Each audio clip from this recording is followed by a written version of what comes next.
it's not a case of, I mentioned this morning, I woke up, I'm singing, praising God. Another day, got health, provision and whatnot. And so it's that basic raw element, isn't it, of just musical ability. Singer until I record myself and listen to myself. Give us a note. Give us a note then. Listen, no joke. Like, no joke. I think in my head, cool.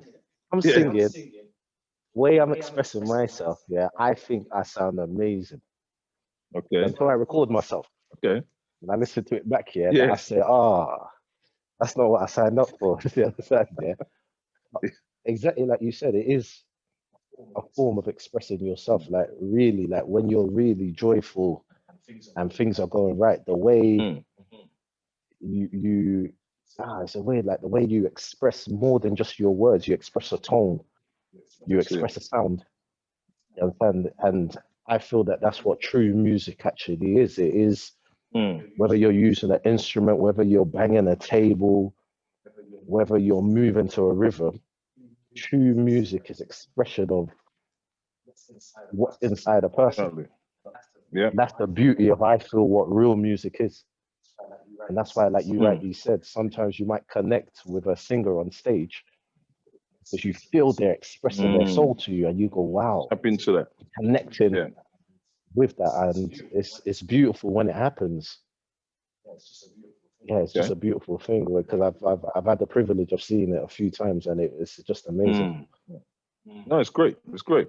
All right, look, I think we've kickstarted. I mean, this is where we want to go today, guys. You know, we don't want to just stir this thing of music, of certain kind of music, what it does and so forth.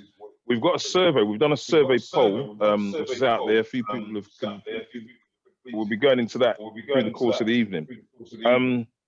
Just to lay this as a foundation, guys. So we're looking at the musical roots, and the reason we've mentioned the youth part is we're trying to see how, you know, the root core of music, how that has been put across to young people.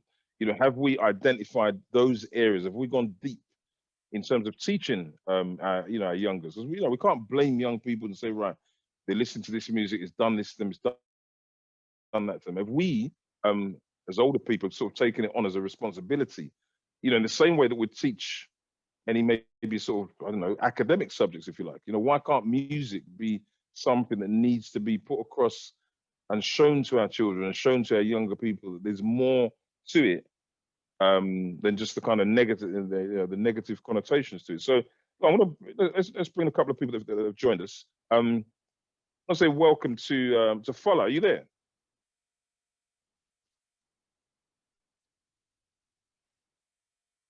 She can't hear us, no? She can. She might just be catching All right, up. no problem. Sorry, I'm actually at work. Oh, sorry. Hi. All right. Okay, we're not disturbing you. Are you able to talk, or? I'll try to. Please, up away. Okay, no problem. So did you hear the gist of what we were saying the last couple of minutes? Oh yes, we're talking about music, how it affects young people, and basically the role of, I guess, this generation in imparting some truths in the younger generation. Sure. Okay, let me just ask you then, Fola. I mean, I asked the question. Do you think it's imperative for us also to, you know, rather than just look at the you know, the negative connotations of how music is hitting parts of our community, isn't it part of our responsibility also, in the same way that we'd put a lot of emphasis on academic core subjects? Isn't music just as important, it being a form of expression? Don't we think that that's an important aspect that we should be you know, sort of opening out to you know, to younger people, sort of educating them on music? I think there are a whole host of things that we should be educating our young people on. I think that schools provide a curriculum, but it's not robust enough. As you like you said, that music is a form of expression, and there's dance is a form of expression, art is a form of expression. So many different ways that we can express ourselves and get fulfillment. I think that's not usually explored in schools. So I agree that it should be, I guess, they should be exposed to different forms of expression and find a way that they are comfortable with expressing themselves. I'm just not sure whether it should be a core one, but it's something that's extracurricular. Okay. Okay. No, thanks for that. I mean, I was saying, maybe not, as you rightly said, maybe not necessarily a core subject, but I was just saying in terms of the emphasis, you know what I mean? The way that a core subject, maths, English, science, whatever, is a core subject, but is just as important, isn't it? Because if it's something that it's an expression, it's very important, isn't it, in terms of what our development, you know what I mean, and moving forward and so on. Thanks for that, Fola. I'm just going to come to Venice. Are you there, Venice? Yeah, I am. Okay, so we've mentioned education. Fola's mentioned it again. Do we know what education really means, though? What would you class as education? Something that teaches you to be able to learn the necessary skills to be able to function in life. Okay. So again, I'm trying to be like a wordsmith here today, because you know, the last couple of days I've seen out. Sorry, no. Not trying to catch anyone. I'm not, seriously.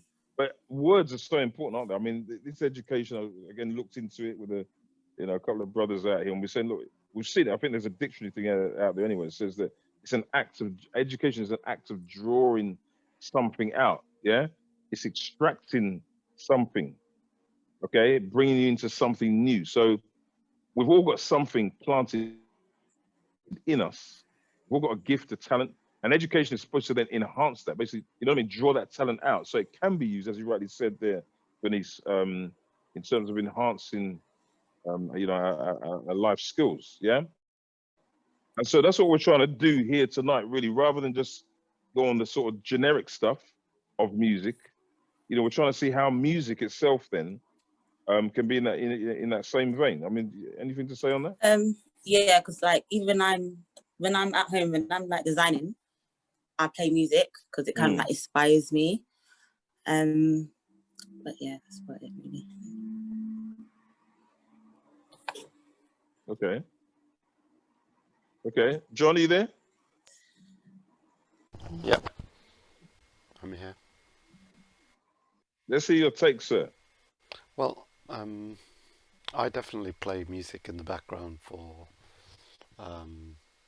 to lift my mood, sort of to help fill the energy.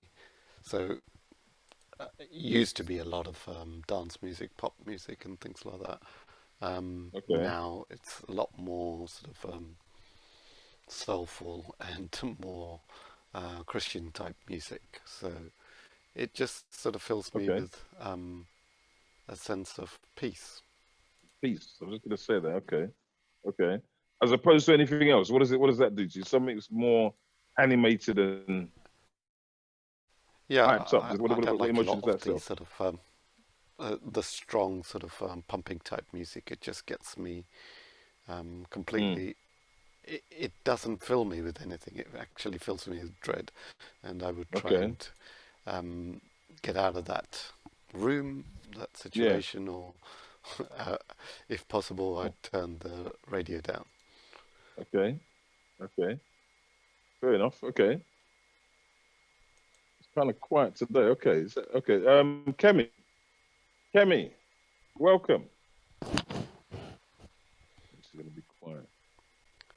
There's a few people waiting in the waiting room. If they could be let in, please. Yeah, I think they're in.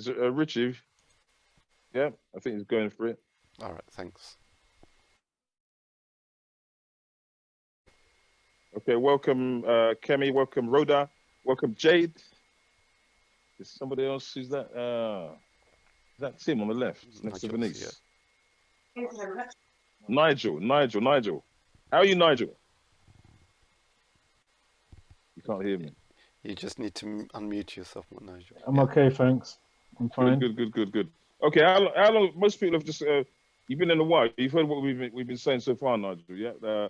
I think you were here last week as well. You know, slightly different take on what we're talking about music today. We're trying to look at more the foundational elements of music, the roots. You know, the core of music, as opposed to the more sort of generic stuff. You know, music does this, music does that.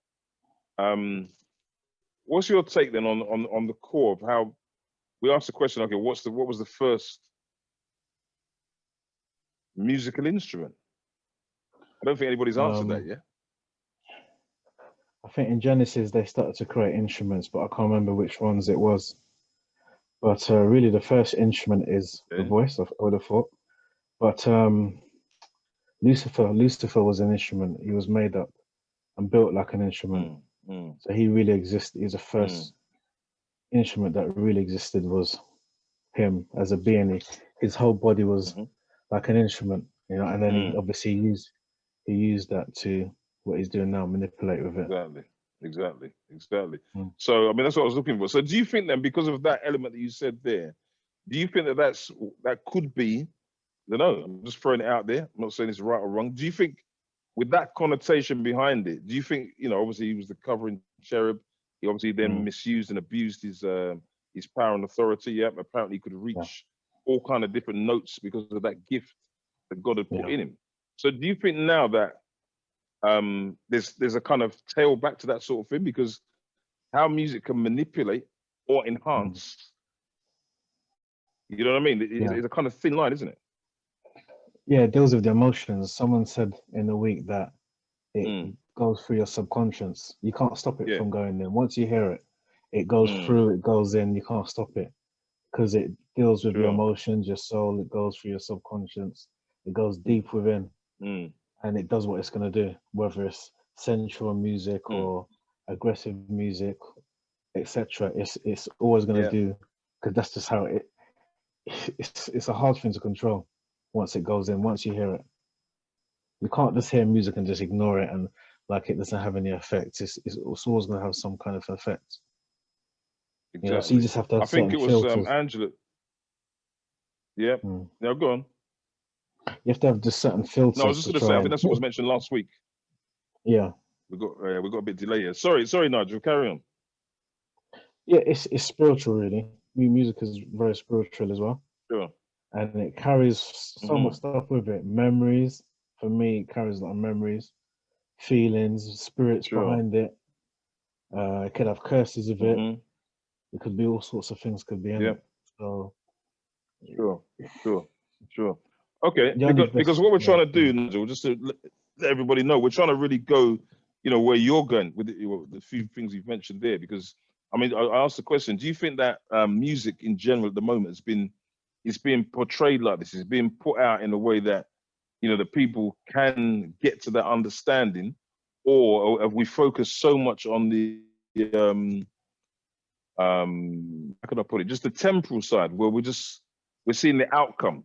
Because what we try to do here on these platforms is really, as I said, going to the deeper issues, going to the core issues and the reasons behind, as opposed to the actual outcome. You know what I mean? The outcome is just we're just kind of stroking the surface. So some of the things you've just said now, I want to get a couple of other people's take on what you said. We'll come back to you. Yeah. Okay. Is that okay? Yeah. Okay, great. Let's see in here. Jade. There, Jade.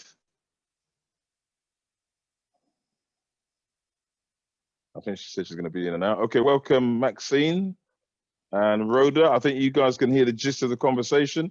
You'd like to give us a little word or two, Maxine?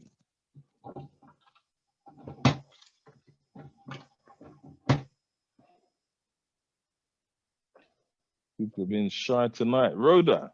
Hi there, can you hear me? Okay, sorry.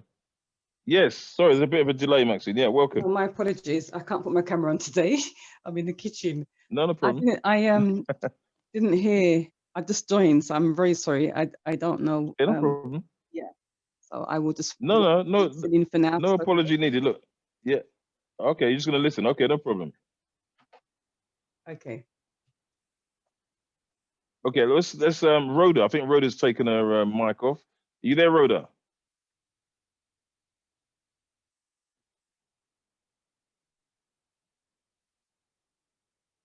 Looks like we're getting some serious delay tonight.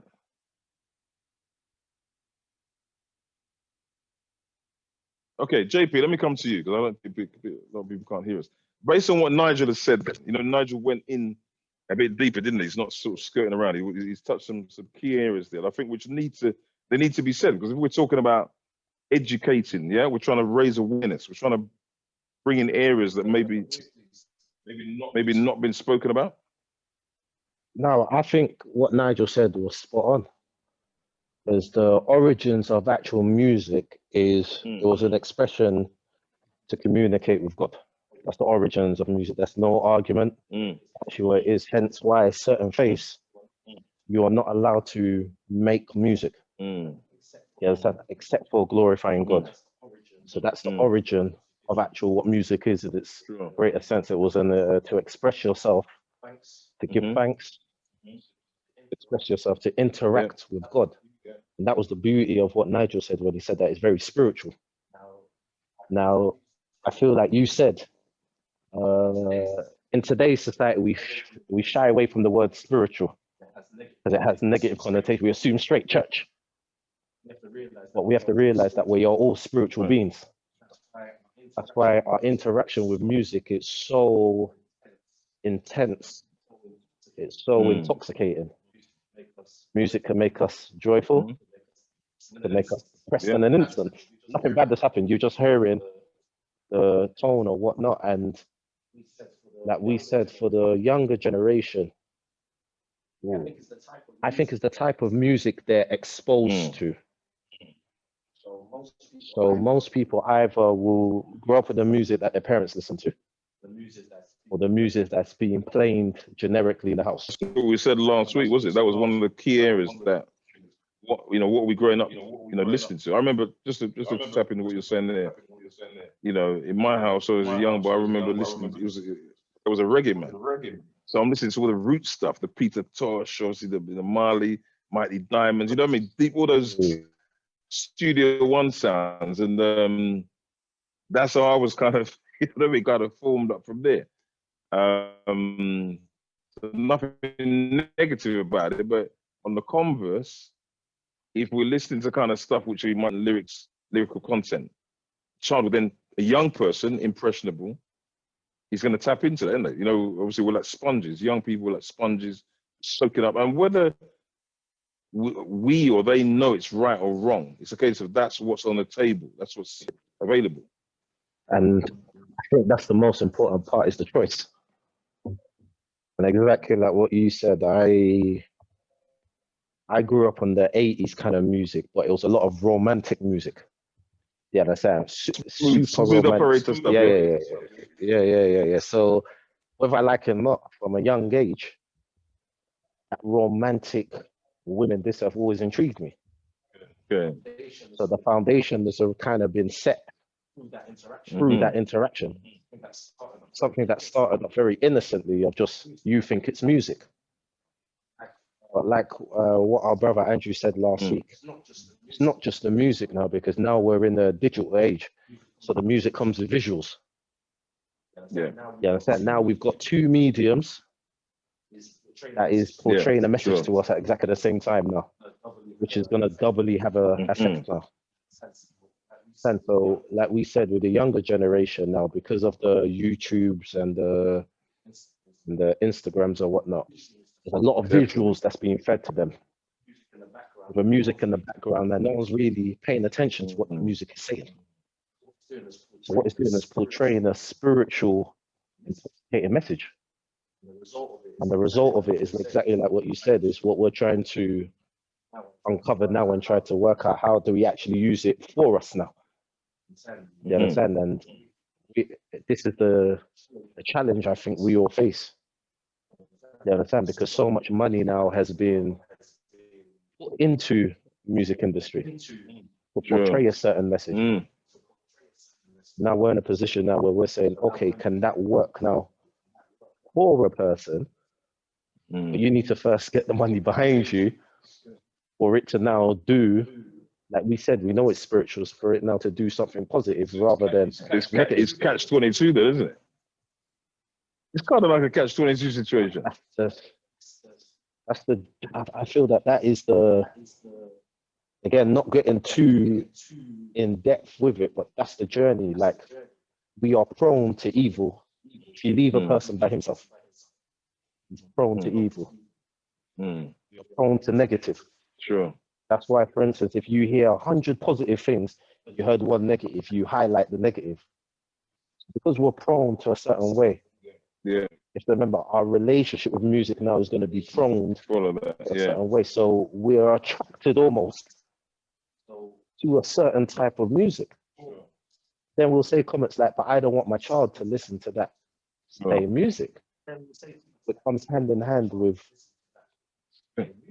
valuing myself, what I'm taking in, controlling more what I'm taking in for it to have hopefully a better response for my spirit. Sure. Okay. All right. Thanks, JP. All right. Look, I'm going to come to a few good, strong points there again, JP. Back to Tim. Are you there, Tim? Yeah. I don't know if you can. Yeah, you're good. Well, you're good, man. Loud and clear. Loud and clear. Yeah. Thanks for joining us again. Obviously, you were here last week. I think you can hear a bit of a different gist, a different connotation to what we were really hitting last week. I think last week we were very, very general, weren't we? Now we're trying to look at more the foundational elements of music, the more of the core stuff. So the question I was asking at the beginning was, do we then as adults maybe need to take a bit more responsibility in how we can how we can educate the youngers, on what music actually is.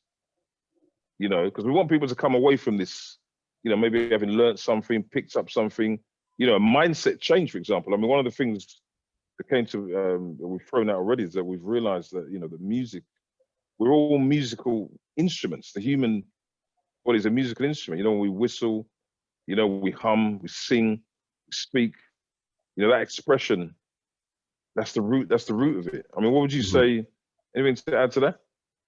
Because you're a music man yourself, aren't you? I know you've given us a few instances of your up and coming career as it may be. Yeah, I was like part of that grime scene. And then it's like as you get older, it's like your thought process and your mind changes. So what like used to get to you when you was a certain age, I think it's like generation. Yeah. It's like what gets to you you just sort of grow out of it. And I think each generation, they've got their own type of music. Like now you've got the kids, now they're listening to drill. I was listening to grime, jungle, garage growing up. Okay. So I think each generation, they've got their own type of, music, which they feel, which affects them. And then as you get older, you're like, no, what the hell is this about? And what are they saying? Yeah. I suppose not unless you're telling your story of what you've been through. I like rap music. It's like you're a poet, so express what you've been through. Some people make up stories, or they're storytellers, but some people actually been through certain things, so they explain, this is what I've gone through and I've survived it, and I've tried to better myself, and music is music something else. Affects you in different ways. I think like we spoke last week about it. But it's natural, isn't it? I think we talked. I think somebody brought up last week about it. The natural rhythms and the flows that we have, as human beings, is something that we're gonna connect with anyway. It's a case of what type of connection is it? Yeah, I mean, if you look back to like say ancient cultures. They used to listen to drums. That would psych them up before they go to war. Sure. So it's the same thing. It's like you're not going to be listening to like, say DMX before you go to a meeting if you're doing a 9 to 5. Anything. You might do. You might have to. Not unless you're doing stocks and trades or something like that. Yeah. But but definitely as you get older, you start realizing like how music affects you in different ways. Okay. All right. Thanks for that. That's cool, Tim. We've got a little survey poll that's going on. I don't know if a few of you have seen it yet, but we've had a few instances, but I'm hearing more of the guys speaking. Welcome Nana. Welcome Will. Before I come to you, gentlemen, the ladies, to give us a bit of input as to how. I think Venice has said a few words, but I want to hear more in terms of, look, emotionally, how does music connect? Ladies, Ladies, we need a representative. Please tell us, talk to us. Rhoda, are you there?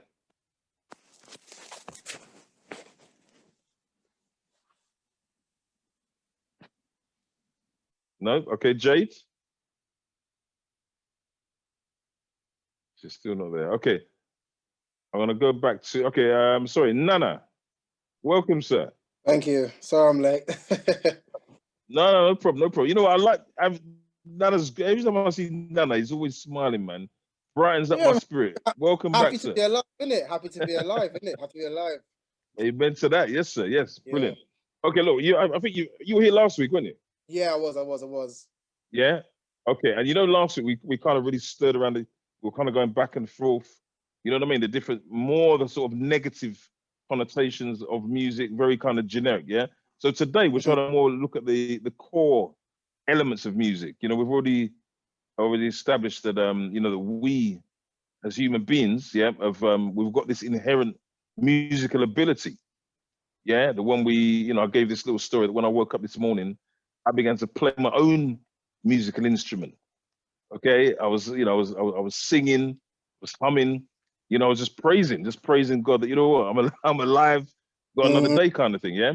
So we said that is the most raw and basic form of music, if you like. So we're saying, look, should music then be put across in a more kind of educative form, you know, to kind of alert our younger people, if you like, of the possible dangers, the kind of subtlety of music.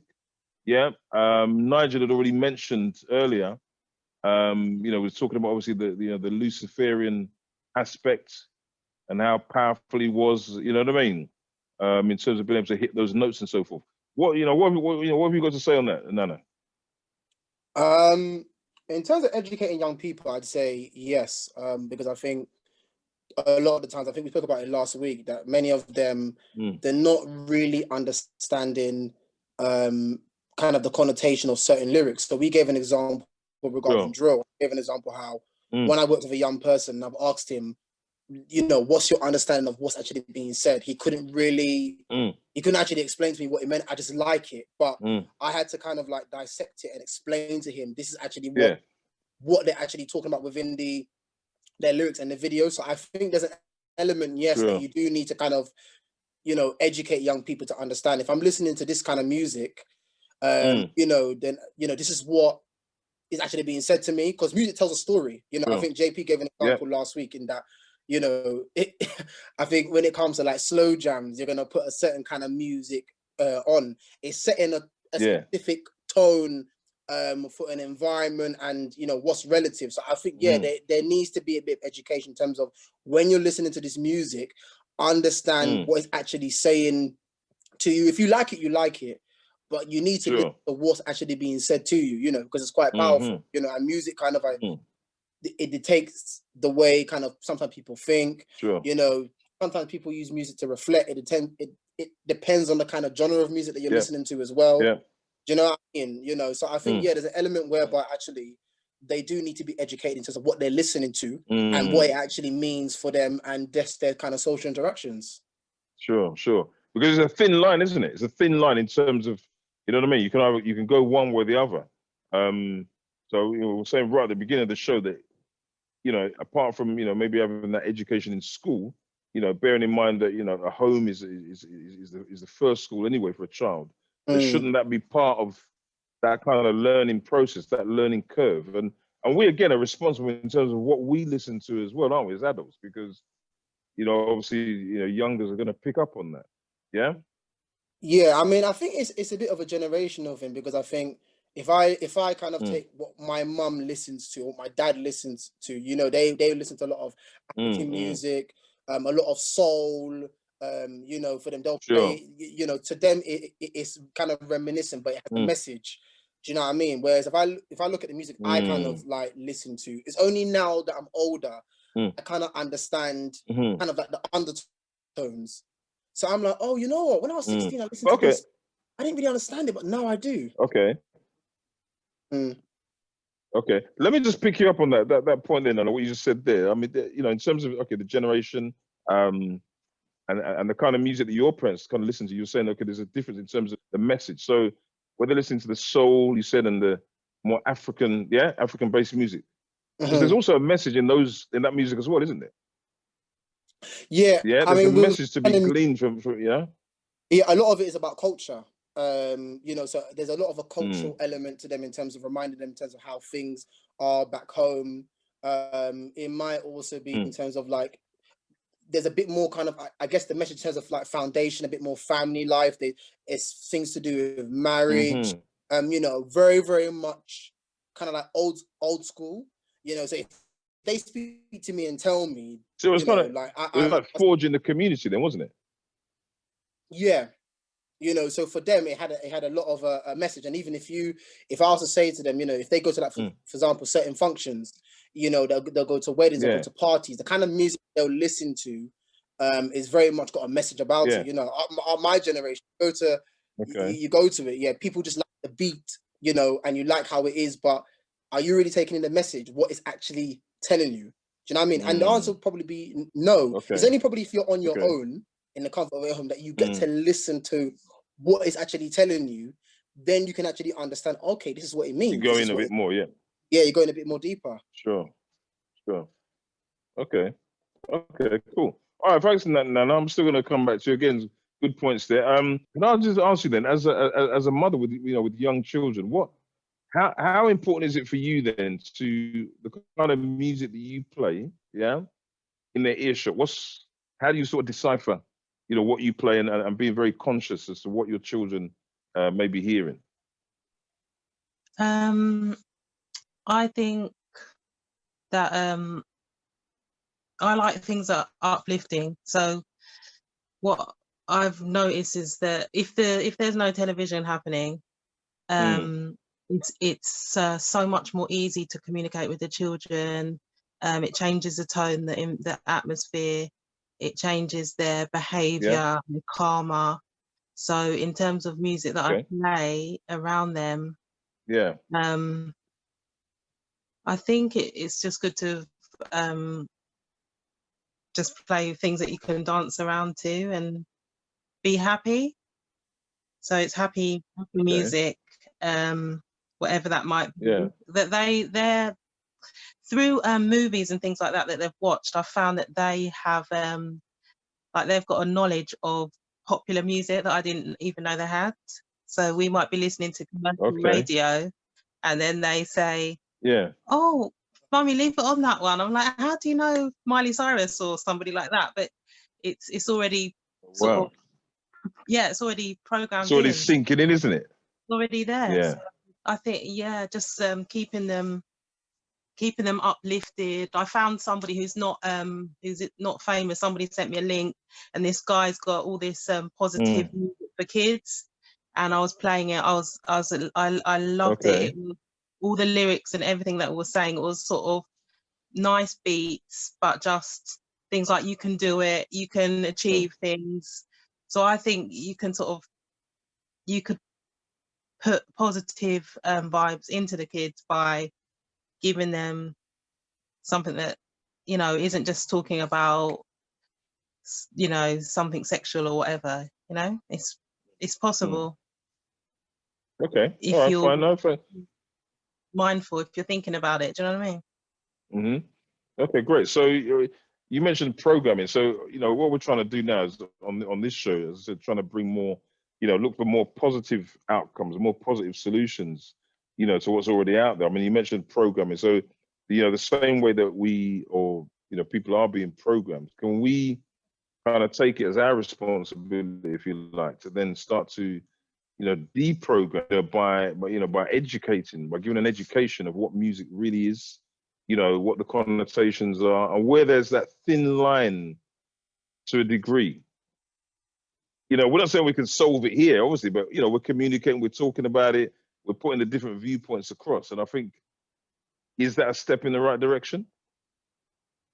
Or is it too big? Is the industry too big to combat? JP's nodding his head here, thinking, that's another battle in itself. JP. So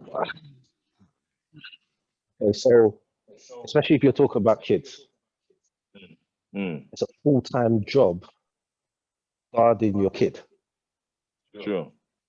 And I think, so I love the point that Angela said, that unconsciously, without her even knowing, the kids are already aware of certain songs. Yeah. And if you understand the industry, that's why they put so much money in the industry. It's not a coincidence. The Miley Cyrus, the Britney Spears, the Selena Gomez, they get them as kids. And they get them on TV singing the innocent songs. But the songs have underlying connotations, but it's innocent.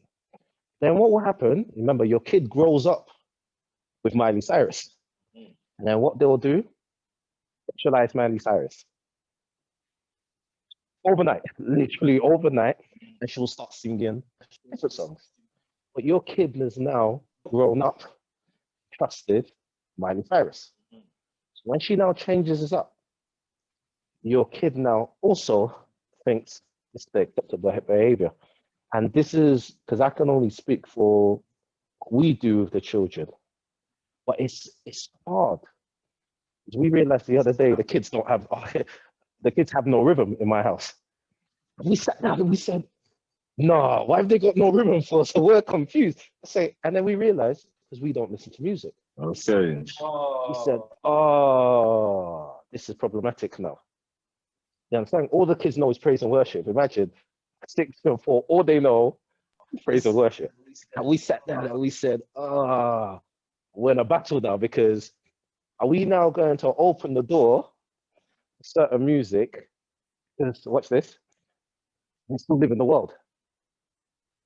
Or do we now continually guard them? Now, this is the thing. You're going to your 9 to 5. You're thinking about your own life. You're not around your kid all the time. You might not even govern what they watch on the internet. So now you've got another job now to almost guard them. And I think who made the point? I think it was Nigel. I love the point that Nigel made. Because us who are more aware, this is where we have to educate them. Make them understand, do you know what you're watching? Not do what my parents done. Either they just beat you, bow. How you're dancing like that, bow. You understand? But I don't know what I'm dancing like because I'm just copying what I've seen on TV.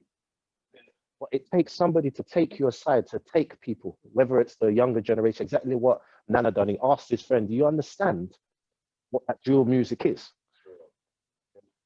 A lot of us, no one's ever asked us. I understand when my man was talking about. And this is what we're trying to get across here, that awareness raising, you know what I mean? And really asking, look, are you on this? Are you up to speed with this? Okay, look, no, good points again. I think we're kind of warming up. We've got, as I said at the beginning, guys, we've got a survey poll that's out there. We're going to sort of look at some of the questions in a few minutes as they flash up. John's going to give us a bit of a lead in, but Rhoda. Yeah, I suppose I'll go maybe to the Hausa proverb. When the music changes, so does the dance. So young people are ever evolving. The music is ever evolving. So human beings are ever evolving. So, music speaks to your heart. So sometimes you may not even understand what a song is saying. It doesn't, but it's just the beat. It just makes a difference. You love that song. It just connects with you. And somebody else might wonder, what is it about? What do you like about the song? You don't even understand what it means, but it speaks to your heart. It speaks to your soul. So when you're in a certain mood, so I think there is some individuality, or the way we relate to music. It relates to our mood, time. So it's a reflection of the individuals.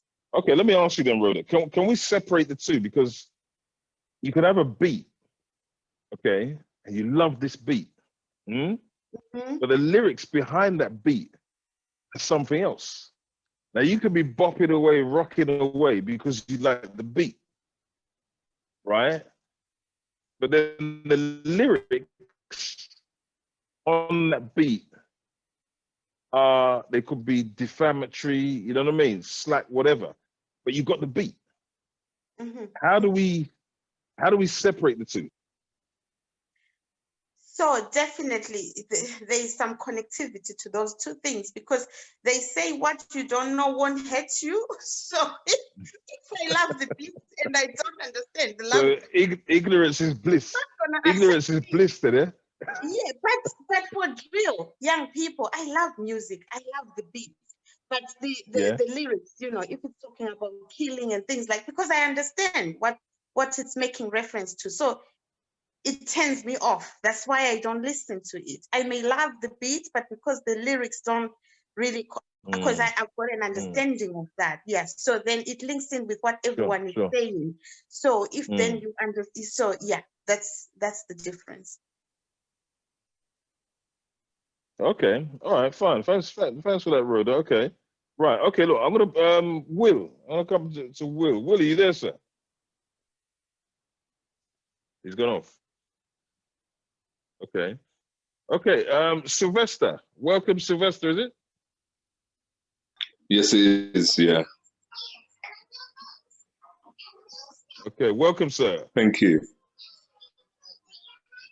Okay. So you've heard a few you know, you've heard the gist of what we're saying, Sylvester. Anything to add? Anything to?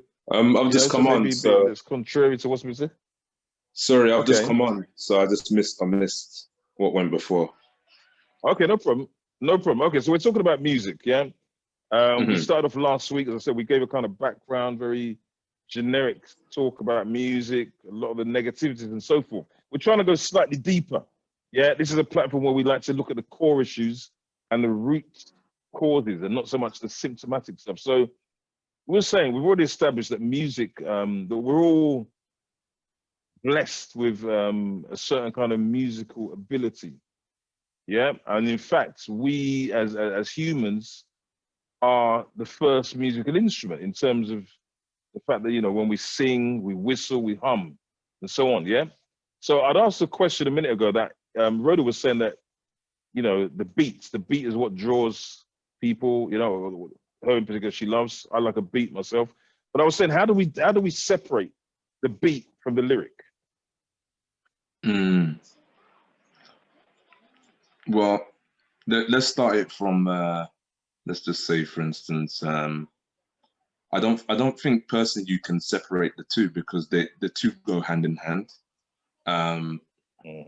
So the first hook is the beat before the lyrics come along. So the beat is the hook, and so, you know, if you really delve into like the aspects of it, like for instance, in the rock realm, when they're developing music, sometimes if you play it backwards, I've been told, you know, it has incantations and things like that, and devil worship. Sure. Yeah. And that's just, you know, and so you got to understand that it depends on the spirit behind the actual beat. And then obviously you've got the lyrics, which is obviously the essence. Well, they always say words are spirit. So it's a case of just understanding that the two go hand in hand. And the whole point of it is that, well, when you've got like particular artists, they obviously have an agenda, or they've been told by the record companies to put out particular types of music. A good example of what I'm talking about is R. Kelly. I mean, if you really look at the background behind that, now we understand what he was talking about. He was talking about young girls, which was, so, you know, with his music, it was the beat as well as the lyrics. And so I wouldn't say that the two can be separated, because let's just say, for instance, if you have an R&B track or a hip hop track, which spoke of profanity, but then someone takes that track, but then uses it for gospel, the link is still there, because you have to understand, and what tends to happen with your mindset is that when a tune is being played, it doesn't matter what lyrics are on it, you just think of the original track, as opposed to, oh, this particular Jay-Z track, for instance, the beat that they've used it on a gospel track. It doesn't make a difference. I just remember it being a Jay-Z track, you know. So I don't think you can separate the two. I think they're intertwined. All right. Okay, Nigel, thanks. It's very good points there. And I think Venice. Right, I didn't see that. Okay, Venice, can you share? Yeah, come on. Yeah, come on, Venice. Yeah. I know, but I was going to say, from what Sylvester said, but there's gospel drill and rap drill as well. So. Well, I was just going to bring that in, Venice. Yeah, go on. Oh yeah, and that has a drill beat. So I don't think it's. Obviously, the beat is the first thing that people do listen to, but I feel like what makes it negative is the words that go with it. Because like you told me that you know people that have like that are doing drill, gospel drill. So is that a negative because it's on a drill beat, or is it just keeping up with the trends? Because drill is technically fashion. It's keeping up with trends. You know, like back in the day where R&B, that used to be in my mum's day. So that was the fashion then to listen to that type of music. Now the young people now listen to drill. So Okay, no, thanks for that, Venice. Very a good point there. And I was actually going to bring that up in the sense of, as I was saying, the separation of the two, the lyric, the beat, and the lyric. So, but what Sylvester said though, which again is key. Look, the spiritual element you can't take out of it. We can't just negate that. So even though there is music being made, you know, with a good intent, but if it's been added to something, you know what I mean? It's like can't be separated. No, okay. Look, we're gonna have a few more points, but I think there's some responses to the survey poll. So I want to bring John in at the moment. John, are you there? So, question one, a lot of people responded, and some of the comments that they made about what type of music would you choose to remove included from the world would include any kind of music that advertises negativity. Everything comes down to interpretation and how things turn out. Somebody mentioned techno, and another person has said, I wouldn't. It's a vessel that sings or does the music. Another one was punk rock and music that advertises negatively. So we've had that one. And okay, so number two, I'll just mention that one, and then you can come back to me. Does drill music have a heavy influence on the youth violence, or have we just found a scapegoat? So most of the responses were yes. Somebody said it encourages behavior more than it causes it, and scapegoat again. And another person has said yes, it is the music of that generation. And another person has said the issues facing young people are layered. So that's some really good comments. So we'll come back to the rest of it. So I'll let you carry on, Trevor. Thanks. So what John has put out now, a couple of questions there. First one, what if you could, what music would you remove from society or from the earth if you could? Very kind of, well, I don't know, varied answers there. Venice, can I throw that one back to you just to give your take on that? What music? Do you agree with the answers there, or do you have anything different? I agree with it. I think any music that has a negative influence on people. So yeah, can you hear me? Yeah, I can hear you loud and clear. Yeah. Okay. So yeah, a music that doesn't teach us to grow. Okay.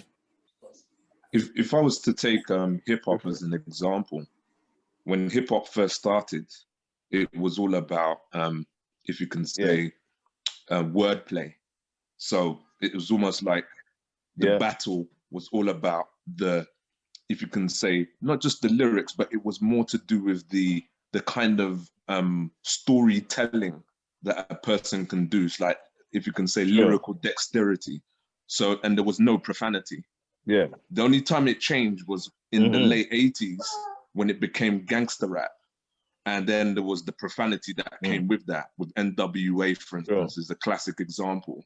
And then obviously, if you can say the white music executives for, okay, we don't like hip hop, but they saw that there was an appeal, a mass appeal in terms of, if you can say, the white middle class kids that loved NWA. They were the biggest buyers of their music, believe it or not. It was the black people that bought NWA music on the bootleg. But then what happened was they thought, okay, yeah, this could be a money spinner. So then from there, that's when the whole propagation using hip hop to, if you can say, dumb down hip hop for what it really was, and what it was a real art form. Now it's become, if you can say, the equivalent of, you know, good example, Cardi B. I'm sorry, but she does not represent what a woman is. You know, don't be sorry, my brother. In high esteem in terms of her. And I'm thinking to myself, okay, that's where rap has ended, or that's where rap is, but that's not what rap was about. And so you got to understand that in terms of now what the music industry has done, they've what's it called? It's all about profanity in terms of the lyrics. The beat is a hook to draw a person in, and then on top of that, they're developing the visuals at the visual aspect. So, for instance, when you look at a Cardi B video, for instance, her what is it? It's all sexual. It's almost like porn. And so you got to understand that's where music is at this moment in time. So if someone's to say to me, oh, what music would you take out? Well, I would say hip hop now I would take out. But hip hop before, no, I wouldn't. The original hip hop. Original, was completely different to what it is now. Sure, definitely. No, I'd agree with that. I think that, obviously there's an agenda, isn't it? You know, I think we put in there last week about music now being more of a money spinner as opposed to, you know, all the expressive parts that we talk about, the expressive elements and so forth. Obviously, that's still there. We're hearing the different expression coming out. But in terms of the, you know, the money, you know, what it can do, what sells, you know, obviously sex sells, you know what I mean? Gangster stuff sells, anything negative sells, you know. And so what I'm saying is that we then, as opposed to, we all know what's going on out there, but what I'm trying to get to is that we as, you know, responsible adults, you know what I mean, older people, is there something that we can do? Yes, we know it's a massive industry. Is there something that, what responsibility can we adapt? I mean, JP mentioned earlier about, okay, you know, the time factor, you know what I mean? Trying to do so many things now, juggle so many things around, but isn't this something just as important as everything else? Tim, can I come to you? Back to you, Tim. Yes, sir. Yeah, so okay, you've heard a few more points now, coming through. I mean, what's your take on what Sylvester just said?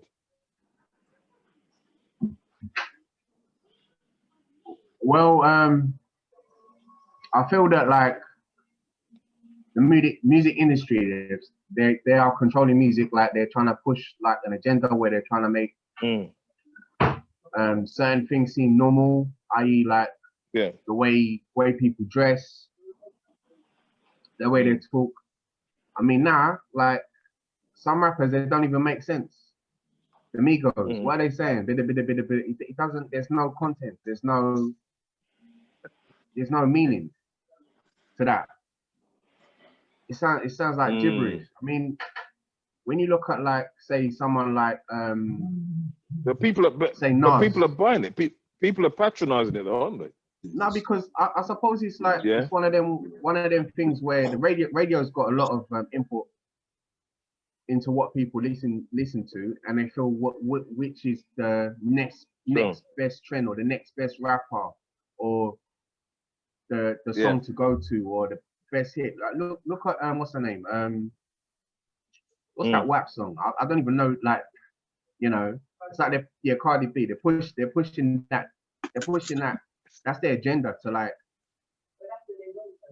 what they say is the new wave. They're trying to push that down people's throats. Like, this is what we accept. This is what's acceptable. How's it acceptable to talk about those sort of things, like, to kids? The kids are gonna grow up thinking, oh yeah, like, they're coming out with their TikTok dances or whatever, and they think that's normal. Yeah. They think that's an everyday thing. They think that's what life's about.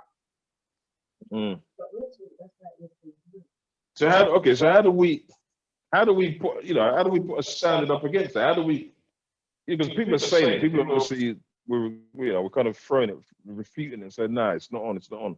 And I said, okay, look, it's a massive industry, the influence that's out there, you know what I mean? It's like we can be just kind of like a lone voice in the wind sort of thing. But what can we do actually? What, I mean, things like this, talks like this, do you think they're gonna change anything or make people think differently? Are they gonna, younger people especially, gonna sort of analyze things a bit more? Yeah. Well, I hope so. I just feel that like as a community, like, we work together, like, to educate like young kids or youngsters how, like, if music's got a meaning, like, to try and show them, look, this is what we was listening to. Obviously, like I said before, like, each generation's got their own type of vibe or whatever they listen to. But if you can just show them, look, this is what we were listening to. Like, what are you trying to describe in your life? Like, what is this? Like, if we try and guide them, because obviously when they're young, like, you show them certain things. Sure. I think we were talking about in the other group when you're talking about it takes a village to raise a young child. Sure. You were saying that before. Sure. On the Thursday group.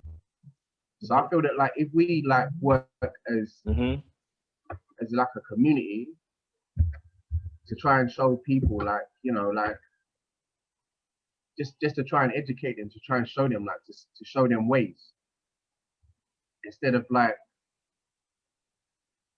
with the music industry trying to push these sort of things down our throats, that they're trying to say that things are normal when they're not. I mean, like, I think society is so messed up that, like, when I was growing up, you could say gingerbread man, and you can't even say that now, because people are saying, oh, you got to say gingerbread people, you got to do this, you can't clap, that's wrong, you've got to wave your hands from side to side. Like, what's wrong with, like, encouraging kids, and then showing them that, yes, you do have your ups, you do have your downs, but it molds you. Sure. That's right. It helps you to become a better person. You try and become a better version of yourself. Okay. All right. Thanks for that. Thanks for that, Tim. No. Go for it, JP. Yeah. So I think in the chat they've been making some very, very, very good points, and Venice made a very good point. And she said a lot of the issues we're talking about now still around in the 70s, in the 60s, just not as vulgar.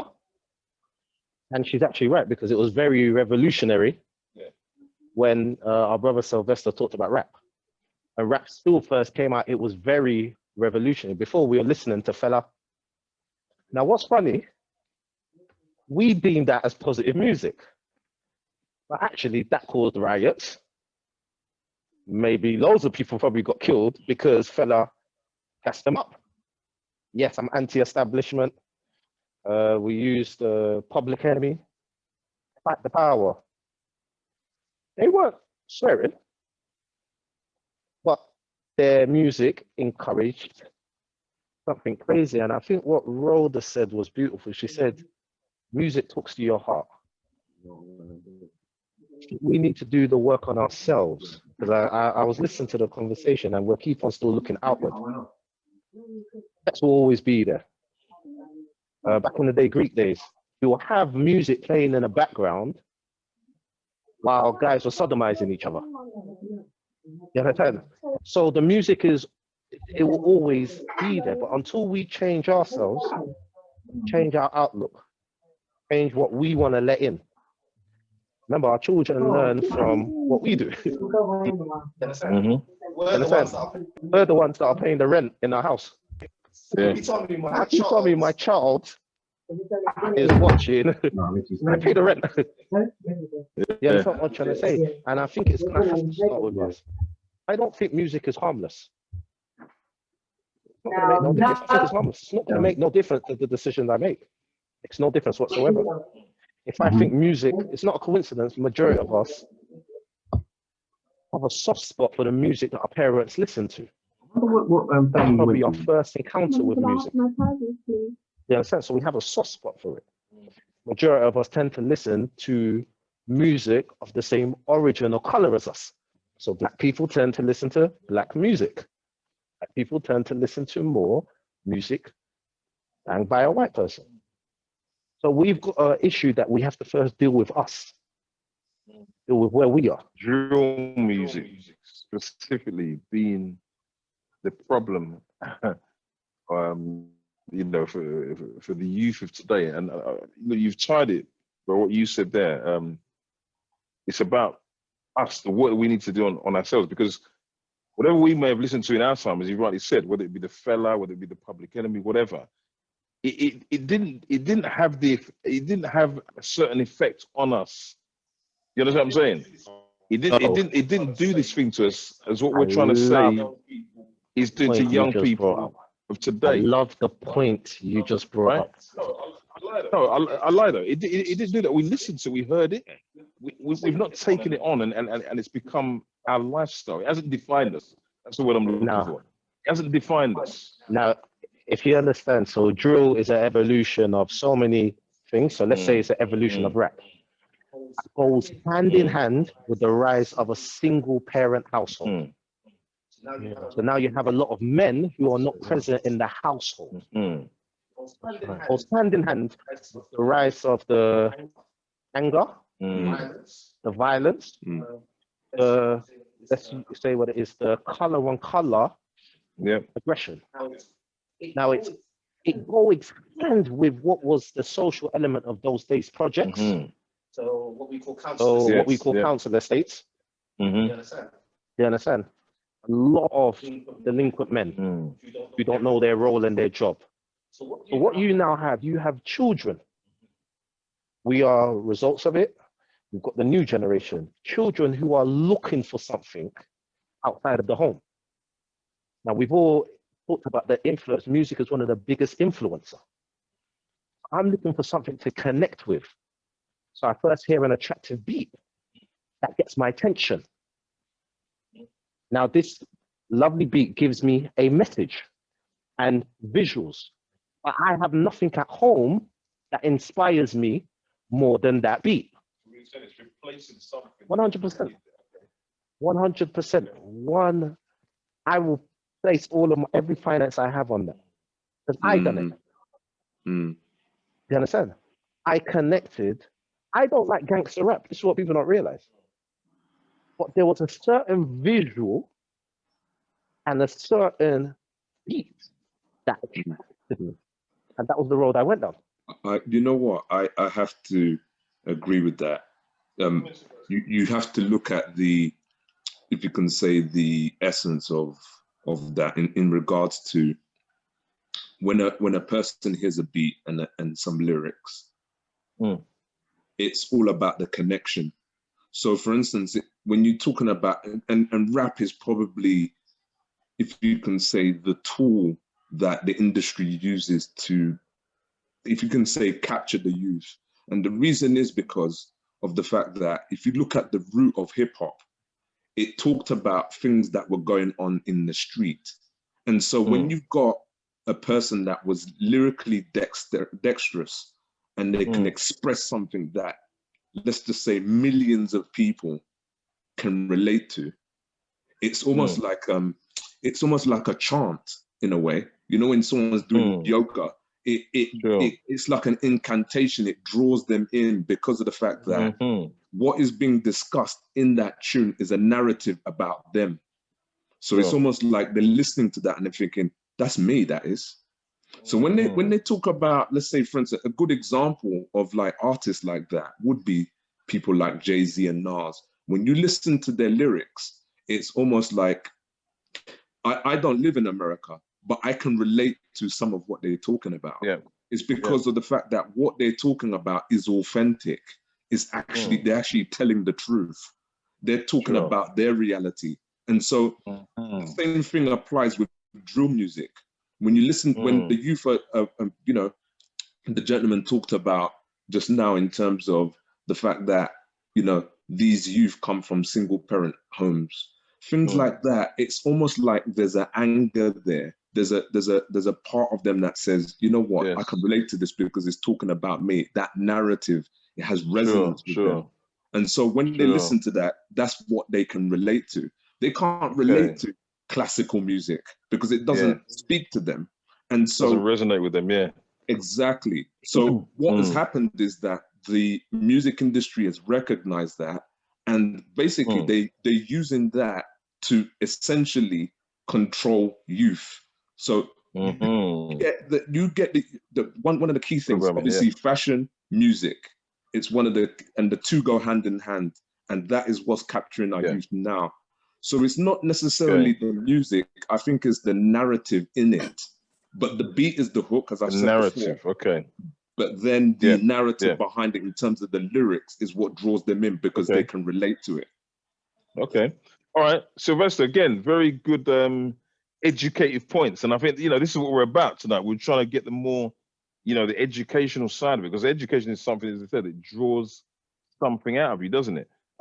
Sylvester, before I move on, you sound very, very familiar, sir. Yeah, I know who you are. I've been listening to it. I thought I know that voice, but I couldn't place it. But now I have placed it. Right? I know where you're from. Leon. If I mention the name Leon, does that ring any bells? That's right. Now I remember. I got you now, my brother. Welcome. Good to hear from you again. Couple of years. Nice to see you, bro. You good? Good man. Yeah, good man. Good man. Stay on board, man. Yeah. Glad to hear from you. Okay, look, welcome, Sharice and Tracy. Welcome. I think you ladies have heard the gist of what's been talked about. Look, we want to try and get more, you know, a couple of ladies, obviously Venice's been in, Angela, you know, follows has spoken, Rhoda. I'm hearing more guys talking. You know, I want to hear something from the ladies. What is music? What is music doing to you? What sort of emotional aspects, you know, do you tap into? What does it incite in you, if anything? Tracy, can I come to you, please? Hi. Hi, Tracy. Hi, hello. I can't even put. I'm on the bus. Oh, sorry. That's why I've gone. That's okay. That's why I've gone quiet, because I'm on the bus. Okay. No problem. No problem. Well, you're here anyway. Though we've got you for a few minutes, then. Yeah, I'm on the bus. So it's a little bit noisy. So we can hear you. We can hear you loud and clear, though. Yeah, but it's like I'm shouting. What I'll do, I'll type something.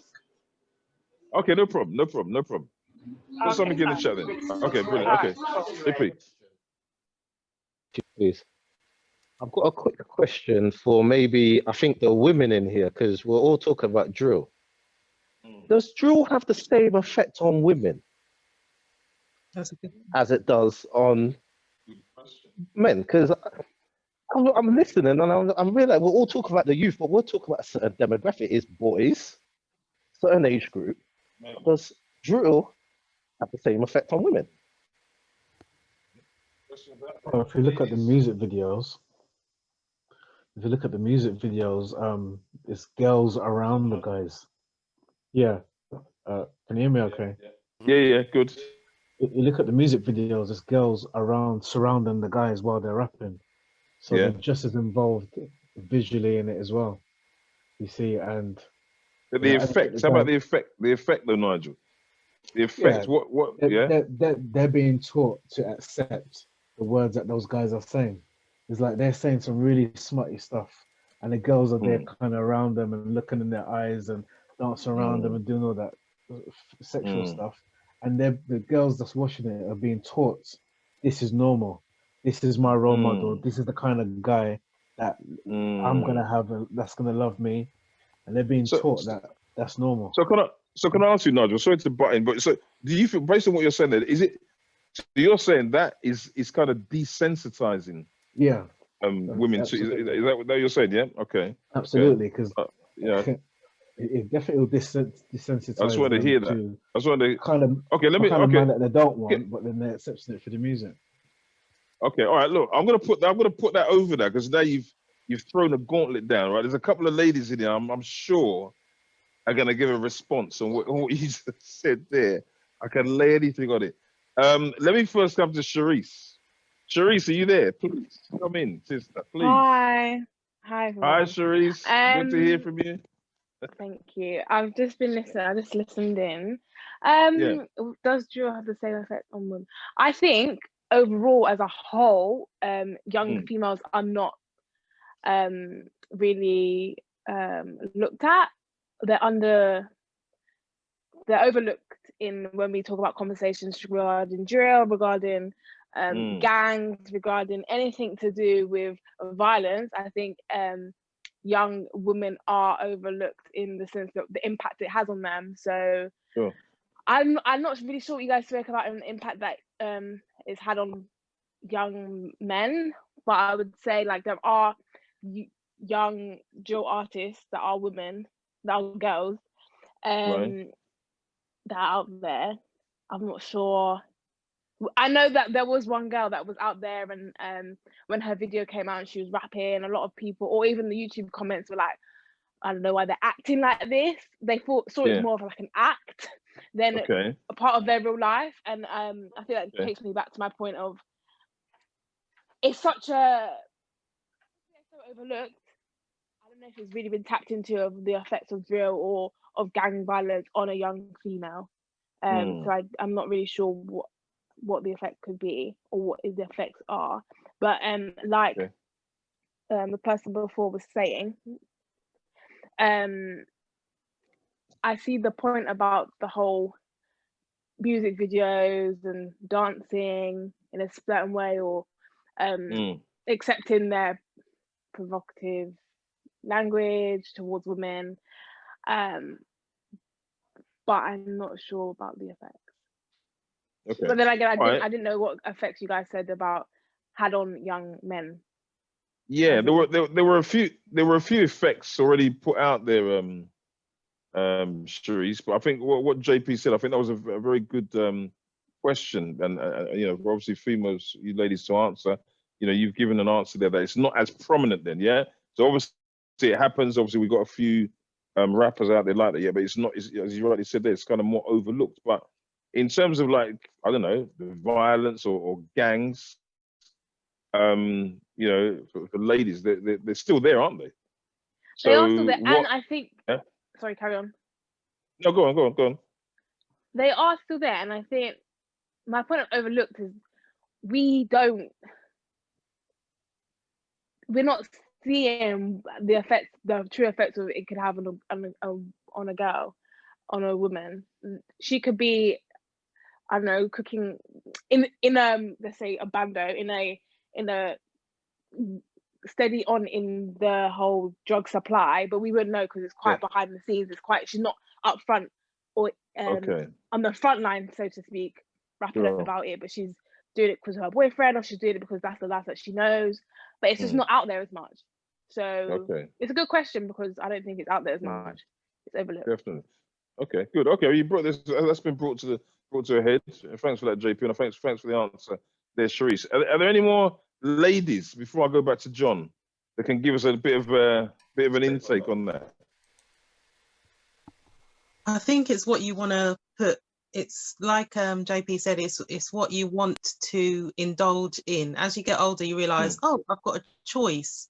I think young people they're at a tender stage and they're finding themselves, and at the age where all your peers are listening to a certain music, you go, I mean, my friends when I was younger introduced me to, oh, have you heard this? No, I haven't.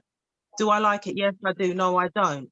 It depends on character. At the moment, young people have always, moved in packs, but in our culture, Black culture, we have not popularized being a nerd or being a bookworm or being a you know, having 17 businesses at the age of 14, which people do. We haven't made that cool. That's not sexy. So it's the thing whereby it's what are the children watching? Why? What are their aspirations? And I think a lot of music, that are, you know, if I see a Diddy video, if I see something, I see things that you aspire to have. You aspire to have 17 cars, and you aspire to have these types of things, and that is what the draw is, because average Joe probably doesn't live in a 7-bedroom house, or do you know what I mean? So that is the as well. You can have this, and because of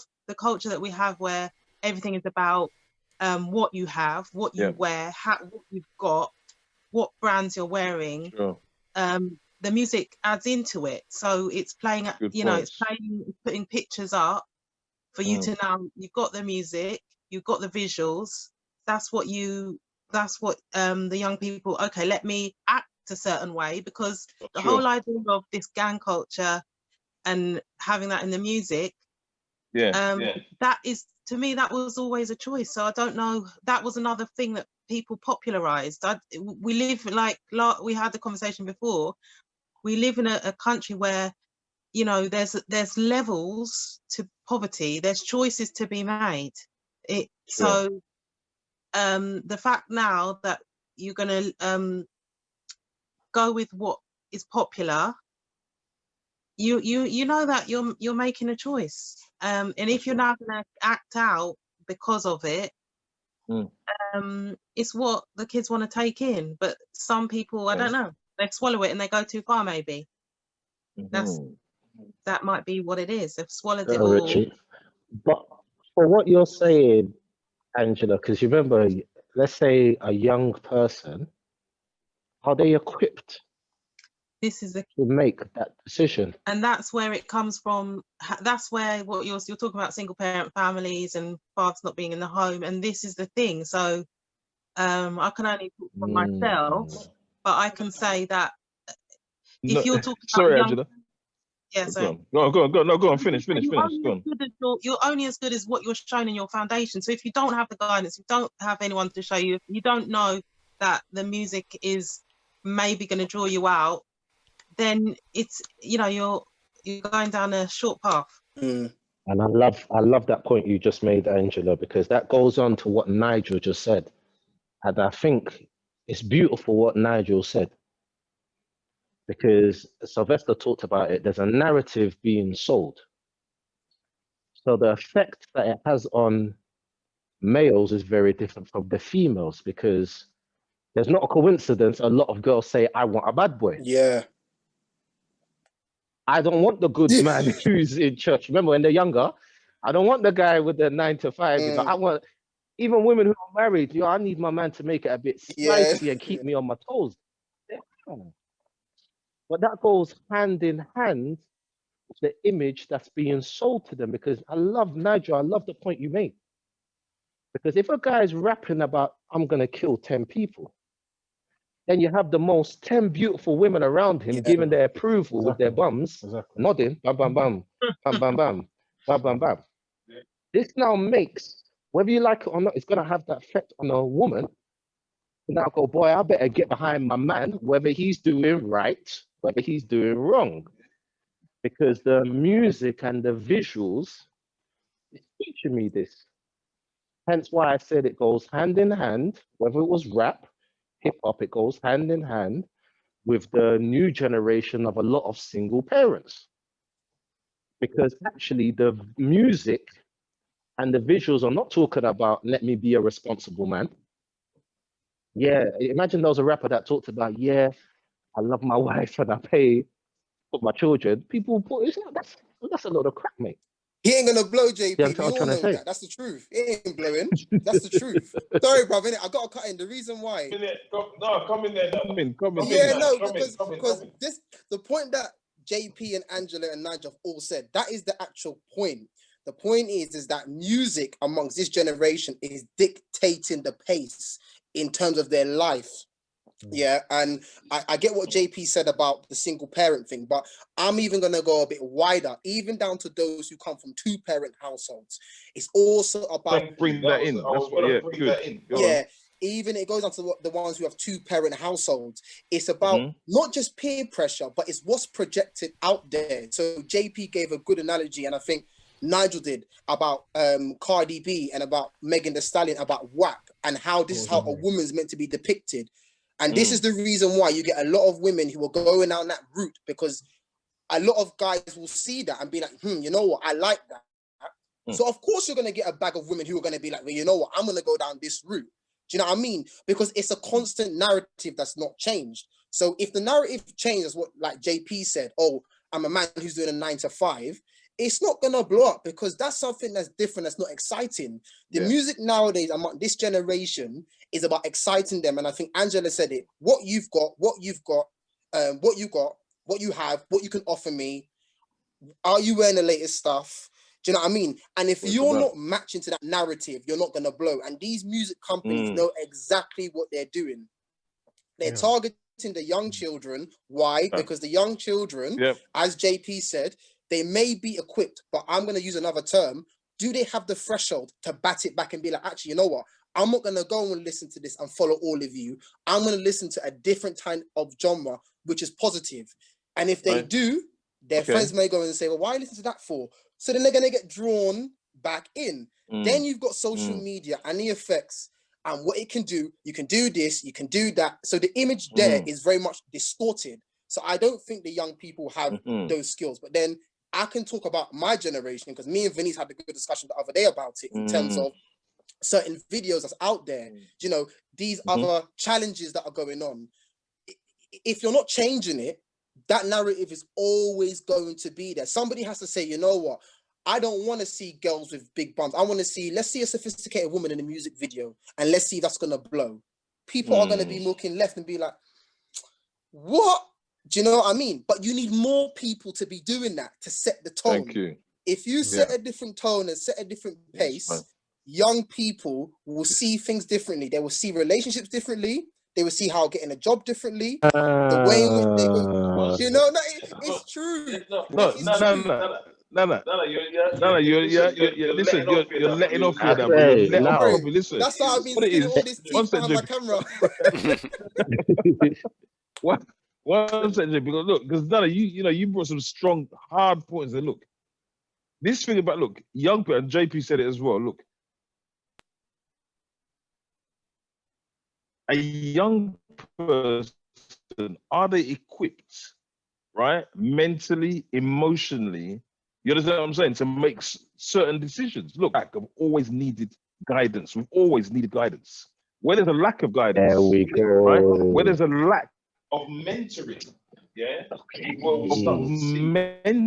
mentoring, is where we start to see the slip. Exactly. Now, Shona, so young people have always forgive me then. Generation back. We're talking about, if everyone just thought I'll talk about single parent, what I talk about is house, the household. Talking about a man or woman, but are we actually guarding or guiding the next generation? And that's what he said. Something he said. He talked about we're using music to dictate relationships. This is the job of the household. We're using it to dictate fashion. This is the job of the household. But what's happened, and I keep on saying this for me, because I can only talk, I'm from a 2-parent household. So don't say it for 1 second. But there wasn't 2 parents present. You understand? There wasn't, like you said, a mentor. There was nobody that, I love the wording that you always use, there was nobody that ever asked me, John Paul, what's your need? So what you have a young person who's now searching for identity, searching for his needs to be met. Because of lack of inspiration in the household, he looks elsewhere. Let me just answer that, so JP. Sorry to cut in again. Look, we're hotting up. Look, you see, okay, the household that we're talking about here, does it necessarily have to be that physical household? Because remember, look, we're broaching on subjects now where we're talking, we keep hearing this thing, it's bandied about, takes a village to raise a child. I'm not saying I hate that, but it's like a record now, because my instant response is, okay, but what type of village is that? Because if we're talking about a family nucleus, which isn't always just about the mother, the father, you know what I mean, 2.4 children, there's the uncles, there's the aunts, there's people around, you know what I mean? Neighbors, there's people that can have influence in that sphere. That's what we call nucleus. We're not just talking about you know what I'm saying? Just the generic mum, dad, and so forth. And that's why this thing of, you've heard me say it many times before about what do you need? This is what's formed what we do now. Because I heard that in my day, back in the day, Shola, what do you need? And I was like, whoa, I've not heard this before from people closer to me. You know what I mean? So are we giving that, are we paying that forward? Are we giving that back to you're younger? talking about the design of society today. The design of society today is to separate because of what you just said. Yeah. Because when we come together, we're powerful. We educate, we teach, we edify. Yeah. Hence, the social distancing, everything.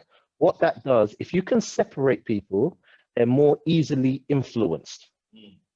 But I can give you a narrative. If I can destroy your home, I can swoop in and give you a narrative. Hence why, I'm going to say it, why a lot of us were dependent on the state. Because we're from destroyed households. Sure. Let's look at Africa. Africa is dependent on other countries. Because what we have to do, we have to first isolate you. Yeah.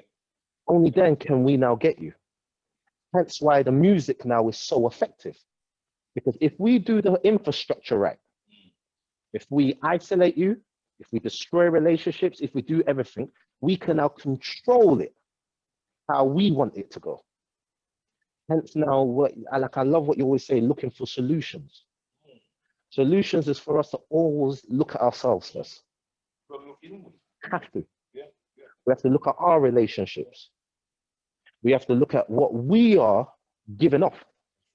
Before I think to change the world, before I try to take on the big multi-billion-dollar music industry, I first have to ask, have I given a strong foundation in my house that when my child leaves, the influence of TV, with the influence of culture, have I given a strong enough identity that they'll be able to stand?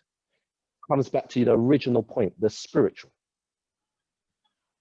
Have I given them a strong foundation to stand on when all the challenges of life, the influences of life, the beauty of life start to get them?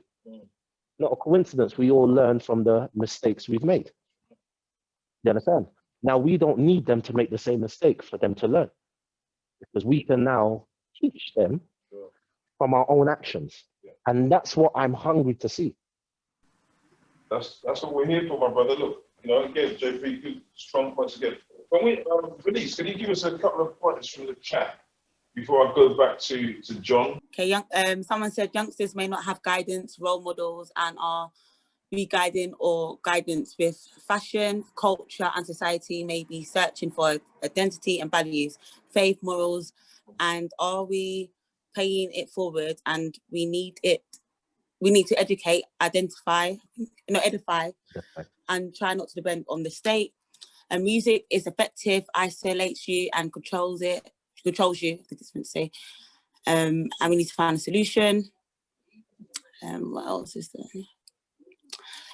I said, when we were talking about, I said that when we were talking about drill, what effects does it have on women? I put a comment in there saying that women are sexualizing drill. So whereas like the guys are, you know, they're rapping about killing people and stuff like that, the women are sexualizing it. So they're talking a lot about sex. I could take this man, I could take that man, and all of that stuff. I know Nkosi wanted to say something as well, so go on, Nkosi. Oh, welcome, Nkosi. Sorry, I've missed you all night. I saw you there. I was just about to bring you in. Welcome, brother. Yeah, I saw you. Come in, sir. Hi, how are you? How's everyone? I'm good. Yeah, good. I was listening in from when I came on. I came on a bit late, but well, like I said, I always look at it from the point of view of how I live in and how I function, because what I believe is everything is spiritual. Yeah. And I've heard the word spiritual used in a few comments. JP has used it as well, and he used it very well. So I picked up a verse, it says, "It is the spirit who gives life. The flesh profits nothing. The words that I have spoken to you are spirit and are life." So we've spoken about beats, for example, yeah? The beat that plays goes back to the factory. The point of the person that made that beat, the spirit that he was in, the mindset he was in, that he transferred into making that beat, is what already is a weapon. So if I take, let's say we mentioned someone like Jay-Z, when he makes a beat, he's not thinking about, it's about the way how his spirit is already functioning, already goes into that beat. The lyrics then become the butter on the bread that's already presented, and then it goes to it goes to the people which it's already designated for and designed for, and then the spirit takes over. So it's not on a flesh, it's about the spirit. So it's just like if I take a worldly made song and then put a gospel lyric on it and then maybe play it in a church, I guarantee you I'll pull in some youth or people that are into that type of music, and then they won't be, half of them won't be listening to the song that I'm singing. They'll be listening to the beat that I've presented. So that beat already has that weapon, and then that weapon is being used in an environment where it's now going to do what it was meant to do, even somewhere else. That youth comes up. Nakosi, let me just jump in a second. So I got to come in there. So again, then, so that means that the beat and the lyric, that they can be separated. And the beat and the lyric can be separated and be equally effective. Because if I'm gonna listen to "Come On Rude Boy Boy," and then you put a gospel lyric on it, I'm not gonna be listening to the gospel, or I will be, but someone won't be listening to the gospel lyric. They'll be thinking, "I know that beat. I know that beat." Because I'll give you an example. My brother plays bass guitar, right? One time we was in church, and he got a bit bored. So what he did, he added a bit of a beat, which was from a Nas song. And then he says to me, "You should have seen the front row. A few girls lifted their heads. I heard it." And afterwards, they were like, "Huh." It distracted them from that moment, from where they were. So it's spiritual. That's why it says it doesn't affect the flesh. It profits nothing. It's the spirit. So for me, life is spiritual. Everything is spiritual. So it's all about when it was made in the factory, what was it made for? What was the agenda? What was the agenda? We're back to that. Good. I think Nakosi just touched upon some very good points there. Some of which I've raised before in terms of the spiritual connotations. In terms of, I don't think you can actually separate the two. The two go hand in hand, as in the beat and the lyrics, because your mind will go back to what the actual beat was and the origination of that beat. I think probably one of the key things is, without going super spiritual, but let's go a bit deeper. Let's go deep, brother. Come on, let's go. In terms of the Satan's calling in heaven, it was music. He was the divine cherubim that God anointed. He was above all the other cherubims. When he was cast down because of the fact that he had pride and he sinned, he was cast down. However, the commission of Satan now is to obviously propagate music that is now manifested in things like Hollywood, in terms of the films that we're watching. Have you noticed that, for instance, there's more alien movies coming out? There are more things about, opening up of portals and stuff like that. Then on top of that, you have what they call in the music industry, priests and priestesses that actually propagate certain spirits, which essentially draw people in. Good example, Nkosi talked about Jay-Z. Jay-Z is a prime example of that. Beyonce is another. You notice that Beyonce calls herself Sasha Fierce. What do you reckon that's all about? She's actually ushering it in a spirit that basically enters inside of her. When she performs, it gets people going. So that's the draw. So you got to understand that, for instance, people like Jay-Z and Beyonce, they are where they are because of the fact that they know that these are the kind of people that, for instance, our community looks up to as role models. Well, if you look at a Cold Light of Day in terms of what they've done on a monetary level, yes, they are role models to some people. However, to me, they're not my role models. My role models are the person, Joe Blogs down the road, that's trying to start up a mentorship program to change the youth mindset in terms of the music that you're listening to is immaterial. These are the kinds of things that you need to be doing in terms of educating yourselves and stuff like that. So I think personally, one of the key things is that we need to tackle is the mentality that we have as a community. The mindset that we have is you know what? Let's just put it this way. I was on the bus a couple of years ago, and I'm listening to youth on the bus. So there's two sets of youth. There's an Asian group of youths and a black set of youths. What the black set of youths were talking about was the latest garments, you know, tracksuit trainers and stuff like that. The Asian group were talking about, oh, what did you get in your A-levels, bro? You know what? We need to study together. We need to pass these exams. Otherwise, I won't be able to get home. You see, it doesn't necessarily mean exactly. It's not about necessarily you come from a single parent household. It's what is inbred into you. That's right. As a child. I got friends who are from single parent households. They are lawyers, barristers. What happened there then? It's what you instill in your children. Another thing as well. Let's just say, Sylvester, are you on a roll? You're on a roll, bro, and I'm not cutting you. I'm not disrespecting you, right? Can you just round off just for a couple of seconds? In the interest of time, we've got a few more comments that we want to come through. We've still got a survey to quickly look at. So can you just round off, bro? Yeah. Okay. I would say first and foremost, charity begins at home. The first thing that you need to do, if you're a young woman, you're a single parent, and you're young yourself, you're raising a child. A child is raising a child. However, you know right from wrong. You've been through certain things. I think the first thing to tackle is your mindset, and you might not have the mentors around you, but trust me, if you have mental fortitude, you can get out the predicament you're in. I know people that have done it. It hasn't been easy, no word of a lie. However, it can be done. And it's all about mindset. And whether you have that you're from that home or not, I think you need to surround yourself with the right mentors. And trust me, you can get out of anything. Good. Definitely. Okay. Sylvester, thank you very much for that. Look, I want to keep in touch with you, bro. I lost your contact. Can you drop your details in the chat? And then I'll give it to you. Venice, can you do that, please? Yeah, we can keep a link. I'll give it to you. There were a couple of people.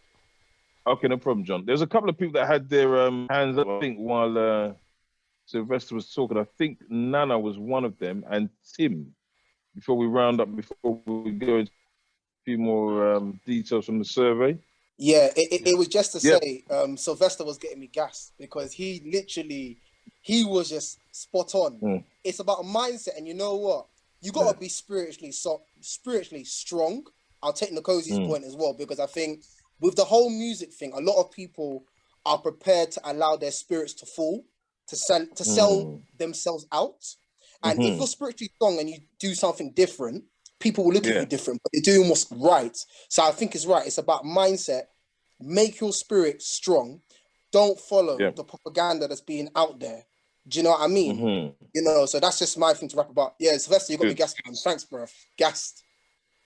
All right, thanks, Nana. Tim, welcome, bro. You there, bro? Of course, I'm going to come back to you in a second. Let me just quickly get one or two results from that poll before we come back to you, before we round off, John. Yeah, so we had been talking about what's the real motivation for producing the music?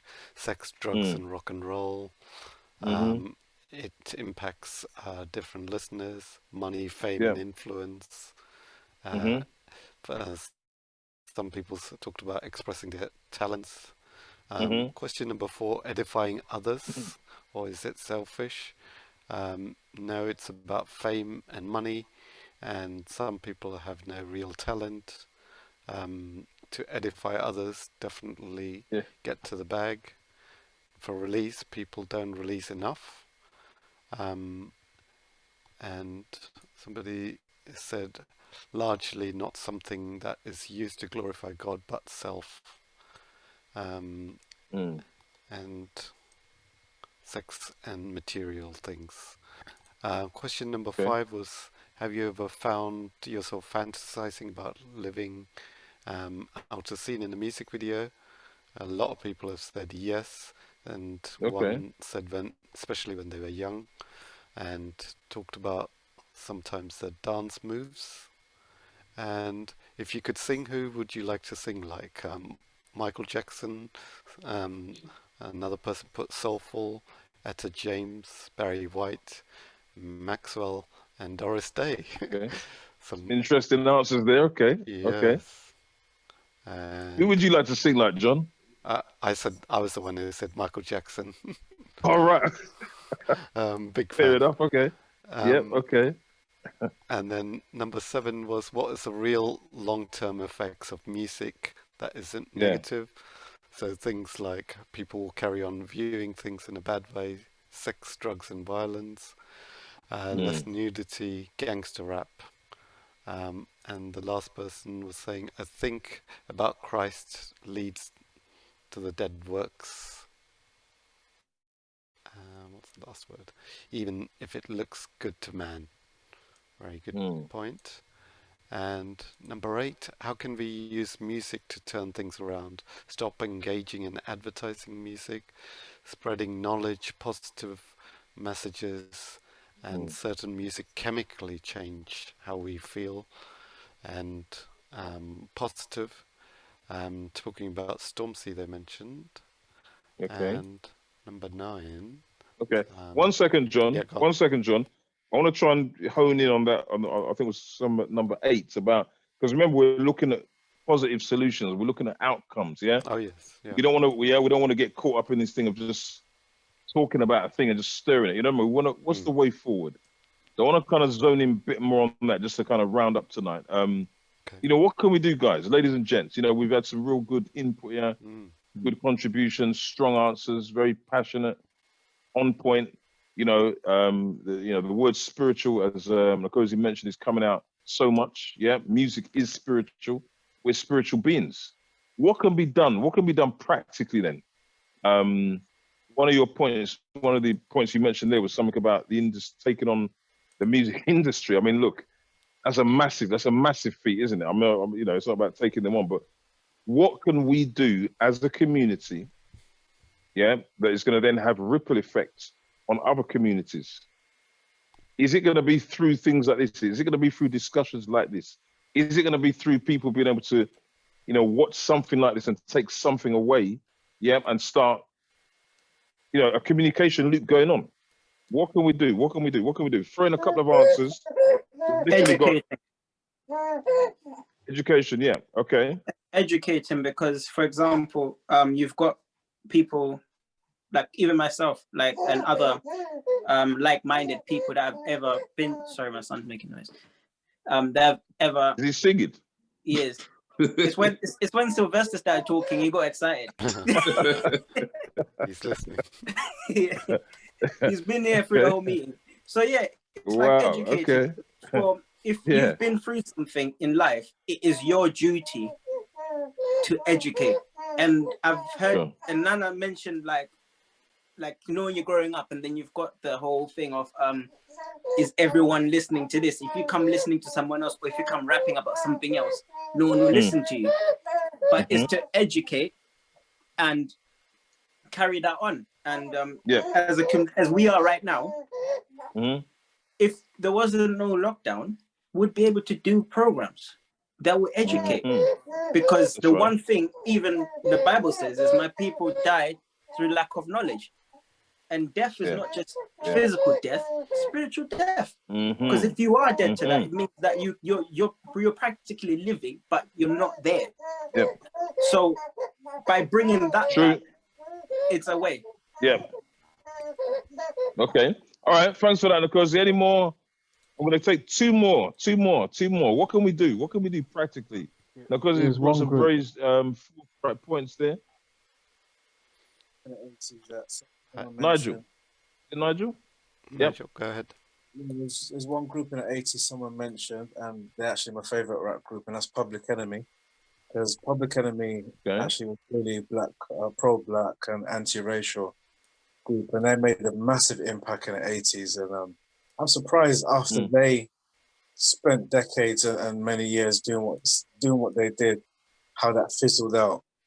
But you see, the hip hop industry is owned by white supremacists or Jewish people, and they made sure that there wasn't a group like that again to oppose, racism and all those things. So I think all artists can do is use the music industry to help try and clean up the mess that it's doing, and use our music to really go against certain things, just like Public Enemy did, in a big, bold way, and make a big impact. Because they were phenomenal in the way they really went against a lot of the racial stuff they had to deal with at that time.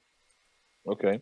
All right. Thanks for that, Nigel. Again, very strong points. And I think we then as a community, I think we need to be a bit more sophisticated then in the way we're going to go about things, the way we're going to tackle something like this. I'm going to come over to JP to give us a final thought, and then unfortunately we're going to have to sign off. I've actually got a good one for you, and I think every one of us needs to kind of, like we said, it's beautiful what Sylvester, Nana, Nicosi says, and we need to start working on ourselves.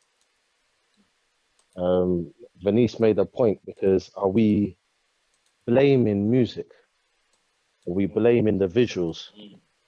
And there was a saying, have you ever known this saying? Why does Lamborghini never have adverts on TV, or Porsche? Because they said our target audience don't watch the TV. So it's a waste of our money to put our items on the TV. So we need to ask ourselves right now, am I happy being that person's target audience? And then when we start valuing ourselves, we'll now go, wait, I need to change what I'm seeing, because I'm making a choice to see this or listen to this. So until I get to the point, like everyone said, you change your mindset and you go, actually, I'm going to change my viewpoint, because Lamborghini is advertising somewhere. You understand? And that's a very rude statement. Our buyers do not watch these kind of things. It's rude straight. So now we have to ask ourselves, what do we want to be? What do I want to consume? Then I will go towards that.